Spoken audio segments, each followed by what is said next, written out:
Right, delighted to be joined with Tony Tolj, promoter and manager from Australia. Welcome, Tony. How are you, mate? Yeah, good. Thanks. Yourself? Yeah, very good. Thanks, mate. Great news. We've got your boy Jason Moloney taking on Inoue, the monster, on the 31st of October on the top ranked card in Las Vegas, Nevada. It's not really been a big secret, this fight.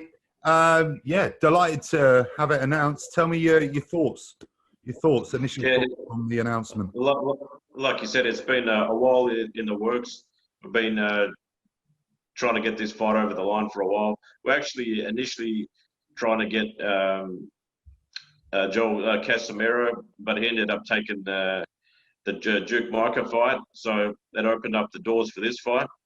And that's the fight that Jason's always wanted to have. He's always told me, all I want to do is get the fight with Inoue. Not out of ego or anything like that. Just got so much respect for the champion.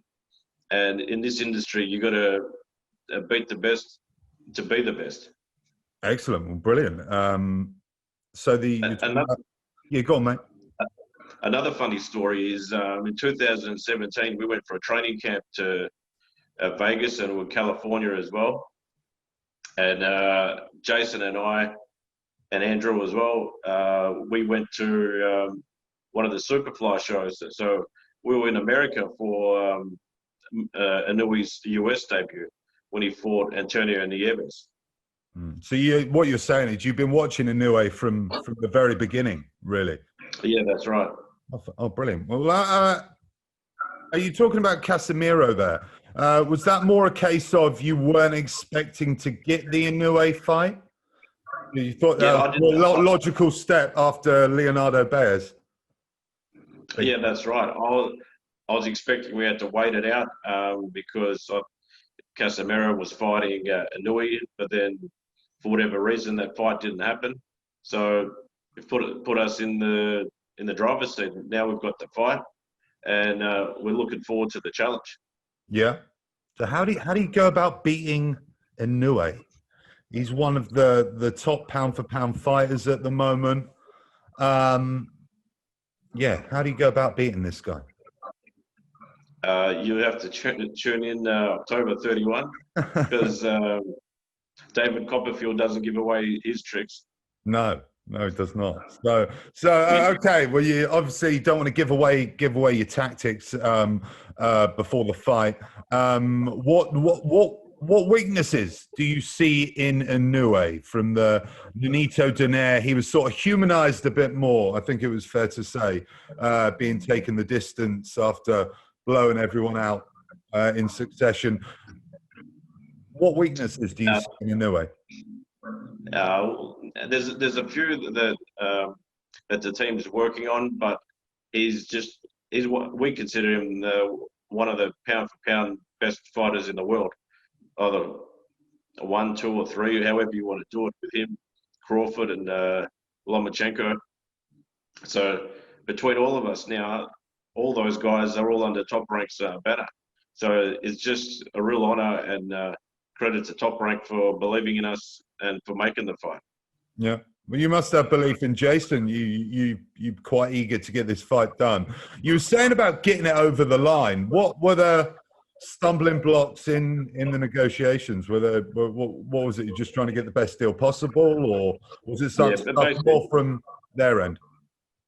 No, just to get the best deal possible for Jason, and it's one of the toughest fights going around there at the moment. So you obviously had to get rewarded, and Top Ranks looked after us, and all happy days, and looking forward to the fight.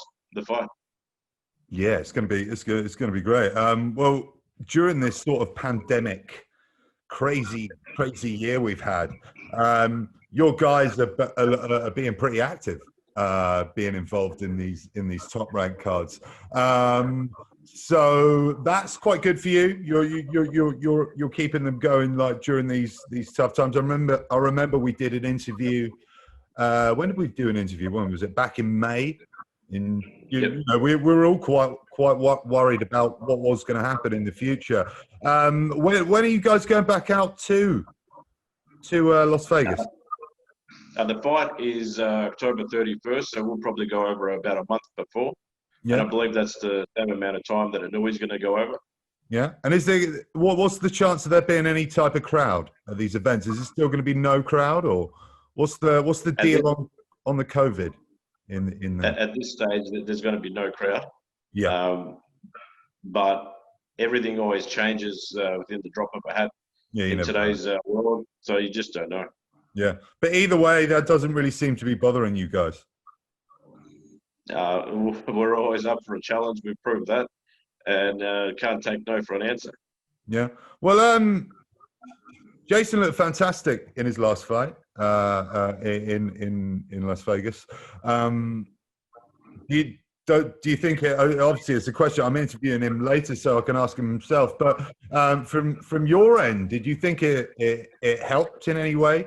There are some fighters that seem to be excelling in this new crowdless atmosphere. Yeah, that's right. He was jumping out of his skin, itching to fight, and then as soon as he got into that ring, mate, it was just like a dog let off a leash. Yeah. Well, fantastic. Yeah, that's probably the best way to put it. Well, this is great news. Obviously, we've got Andrew Moloney as well. He is fighting on. I'm just getting the date here. We've got so many.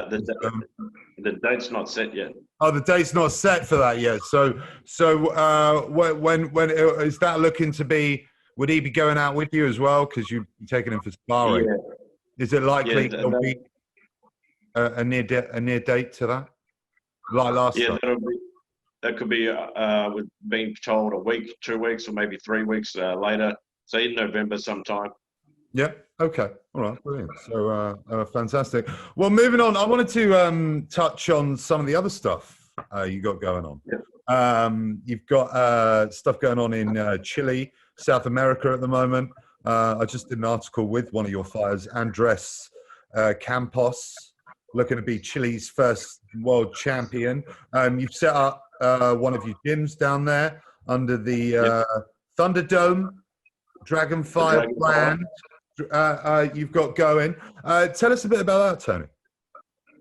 Yeah, that's our first Dragonfire gym in Chile. We're doing that with our partner over there, Nico, who I believe you've spoken to. He's also known as the Maverick. Okay. He's a former fighter pilot in the Air Force in Chile. Oh, really? I didn't know that. No. Yeah, and now he's also with us doing the promotions in Chile. We've got the brand extension, Dragonfire Latino. So we're looking to do events in Chile, possibly Argentina, and some of those countries as well. Okay, brilliant. So they've said they've got a card coming up, but it's mainly Chileans against Chileans at the moment. Yeah, with all the restrictions, that's all we can do at this stage. Yeah, so you got Campos there. He's like the leading light, the crocodile. He's fighting down flyweight. What else? Is there any other talented young guys there? Because it's been quite a bleak history for Chilean boxing. We're trying to change that perception of the Chilean fighters instead of just going over as the B side and just taking the paycheck and making up the numbers. We really want to make a statement with Campos. We've also got some other young prospects. We've got Junior Cruzat, who's 7-0 as a pro. He's had 80 fights as an amateur, only 2 defeats, and he's only 19 years old. So the sky's the limit for him. Yeah. You're going to carry on, man. Yeah, and we've also got Raynel Medeiros. He's 4-0. He's a lightweight. He's in his early 20s as well. He's had close to 150 amateur fights. He's Cuban by birth. He's actually real good friends with Dave Morrell, who just won the WBA interim super middleweight title. Oh, brilliant! So you got lots And we've going on down there. Yeah, and we've also got junior welterweight Ramon the Rock Mascarenhas. So he was scheduled to fight for WBO Latino title, but with the pandemic, it didn't happen. But that'll be the next challenge for him. He had a great fight with Jesus Bravo in his last fight, and I think that was the fight of the night. So yeah, big things happening down there, and yeah, potentially some other fighters that are looking to come on board as well.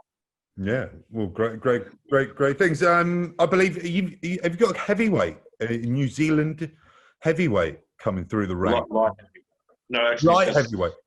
No, he's a super middleweight. Oh, But he was going to move over to Australia, train with the team that's got Andrew Jason, and we've also got light heavyweight Liam Callahan and Josh Fredrickson, and yeah, he was supposed to move over, but again with the border shutdown, that hasn't happened yet. But he's only 25. There's big things coming for him. He'll be the next superstar of New Zealand boxing. Yeah, and we're looking forward to seeing his success. Yeah, so is that another area we could see Thunderdome boxing shows going on, maybe in New Zealand? Yeah, potentially. Yeah, exciting. Always up for something different. Yeah, you're going really global with things. What else have we got going on? We've got someone from linked very close to your heritage, the Macedonian Machine. Tell me about him. He's very young, very raw, yet to make his debut. You've got him hoping to get out some point this year, I believe. Tell us about him. Yeah, we're looking at initially September, but it looks like it's being pushed back to possibly October. But yeah, he's another one that he's only literally just turned 18 like a couple of weeks ago. But yeah, the sky's the limit for him as well. I've got a soft spot for him, as you mentioned, with my heritage. My mother's Macedonian, and it's always good just to give back. And boxing's not big in that region, and I'd like to help grow it in the Balkans. So in Hollywood, you've got the major emotion blockbusters, and then you've got your passion projects, and this is one of my passion projects. Oh, brilliant! Great to hear. More about that passion project. Let's dig into that. So we've got people who don't know the Balkans. What we've got? We've got Macedonia, Croatia,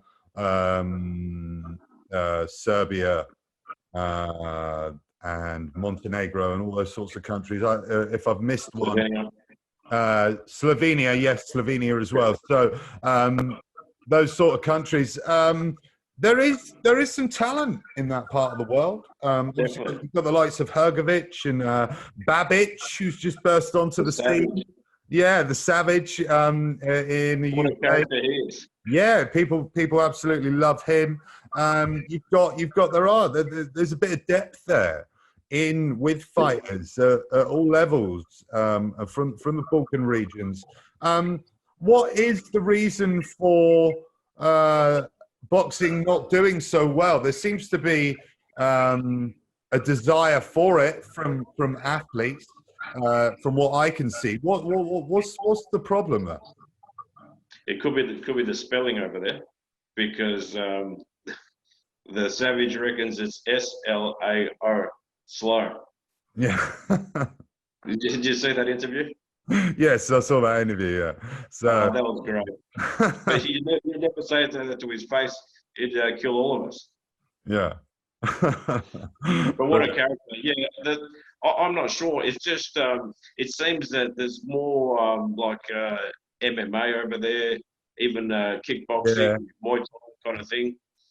But I think with Hrgović doing well, and Babic as well, that can be opened up a lot of doors for boxing in that region.